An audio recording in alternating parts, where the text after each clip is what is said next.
How many of you didn't grow up in a Christian home? I didn't grow up in a Christian home. And so I didn't know that there were, Christian bands, and I didn't know that there were Christian books and Christian movies, and I missed all of the evangelical subculture, and I thank God every day, honestly, I do. And so God saved me at the age of 19 in college. A cute gal gave me a Bible, and I got saved reading that Bible. I married that girl. We just celebrated 31 years of faithful marriage. And I always say, if you're a single guy, here's how it works. If she gives you a Bible, you give her a ring. That's a good deal. And so then I started teaching the Bible in a city called Seattle that was very, very liberal, very progressive, very, very left of left of left of left. And I started doing college ministry. And if you want to see where the future is going, head to a college campus. Because college campuses are upstream. So what's being taught there will be lived in the rest of the culture within a few decades. And so if you want to know where we're going, go to a college campus. So I got saved in college. I started ministering largely to college students in a very liberal, progressive city, and started teaching through books of the Bible. And I've been a senior pastor now this is my 28th year. And I've been a pastor for 30 years, teaching through books of the Bible. I'm 53. I know I don't look a day over 85, but I'm 53. And I've spent most of my life teaching books of the Bible. And so I wanted to teach the Bible to people who didn't grow up in church and didn't grow up knowing Jesus. And so we started with college students, a lot of punk rock kids. It was back in the grunge days. It smelled like Unholy Spirit, the Nirvana years.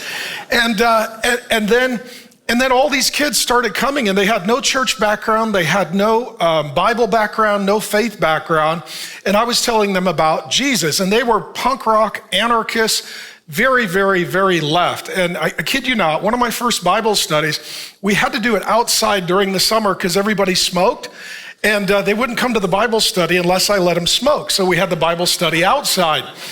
Those kids were the smoking section, and they were headed toward the eternal smoking section. So they really needed the Bible study.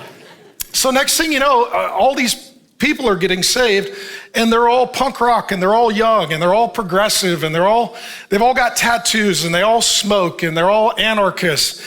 And so next thing you know, the media started to think that maybe I was a new progressive pastor.